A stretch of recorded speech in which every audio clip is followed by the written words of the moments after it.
আসসালামু আলাইকুম everyone, welcome back to my channel. সকলেই ভালো আছেন। আজকে আমি আপনাদের মাঝে শেয়ার করব কেএফসি স্টাইলে চিকেন ফ্রাই। চিকেন ফ্রাই বানানোর জন্য আমি একটা বাটি নিয়েছি। বাটিতে আমি 2 চামচ সয়া সস দিয়েছি। দিয়ে দিচ্ছি 2 চামচ টমেটো সস।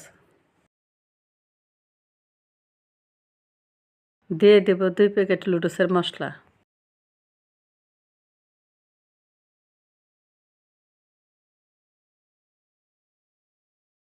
দিয়ে দিচ্ছি 1 চামচ আদা বাটা ও 1 চামচ রসুন বাটা, হাফ চামচ গোলমরিচের গুঁড়া, দিয়ে দিচ্ছে হাফ চামচ লবণ। আর লবণের পরিমাণটা আপনারা বুঝে শুনে দেবেন, কারণ সয়া সসে লবণ থাকে। এখন সব মশলাগুলো আমি ভালোভাবে মিশিয়ে নিচ্ছি।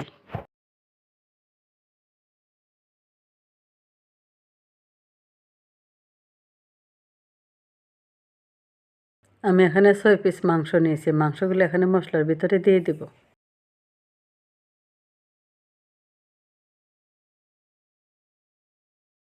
এখন মাংসগুলো মশলার সাথে ভালোভাবে মিশিয়ে নিব।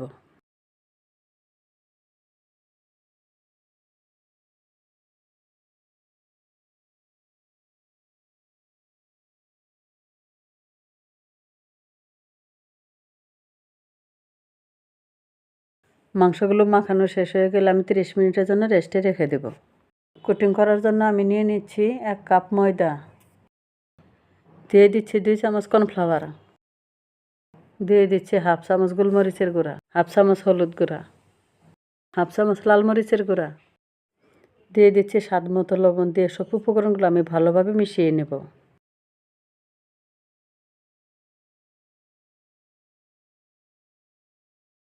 আমি আর একটা কোটিং তৈরি করার জন্য একটা বাটিতে নিয়ে নিচ্ছি 1টি ডিম ও 2 চামচ ময়দা, সামান্য গোলমরিচের গুঁড়া, সামান্য লবণ।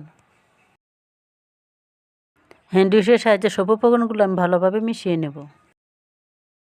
30 মিনিট পর ঢাকনা উঠিয়ে নেব। মাংসগুলো আমি ময়দাতে এখন কোটিং করে নেব।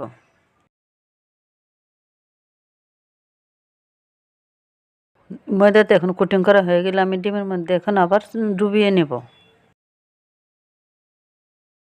ময়দাতে আবারও কোটিং করে নেব। যেহেতু আমি কেএফসি স্টাইলে চিকেন ফ্রাই করব, তার জন্য আমি 3 লেয়ার কোটিং করে নেব। আপনাদের বোঝার জন্য আমি আরও একটি কোটিং করে দেখাচ্ছি। এই চিকেনটাকে আমি আগের মতো কোটিং করে নেব। ডিমের কোটিংটা করলে চিকেনটা মুচমুচে হবে। আপনারা চাইলে স্কিপ করতে পারেন, তবে দিলে মাংসটার টেস্ট আরও বেড়ে যাবে।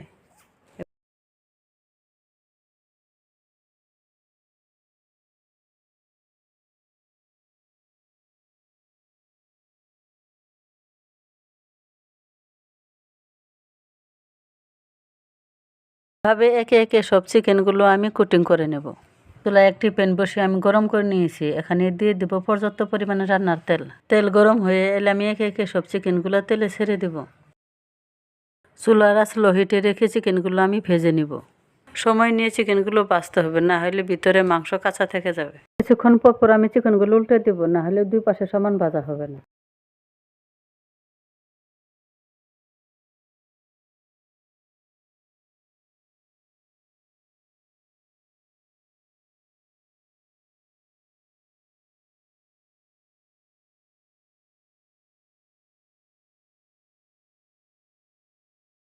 কালারগুলো যখন ব্রাউন কালার হয়ে এসেছে তখনই বুঝবেন মাংসটা প্রায় হয়ে এসেছে।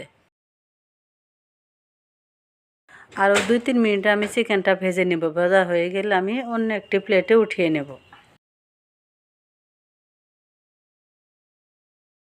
আর এভাবেই তৈরি হলো আমার কেএফসি স্টাইলে চিকেন। আর এভাবে আপনারা একবার বাসায় এই রেসিপি ফলো করে বানিয়ে দেখুন।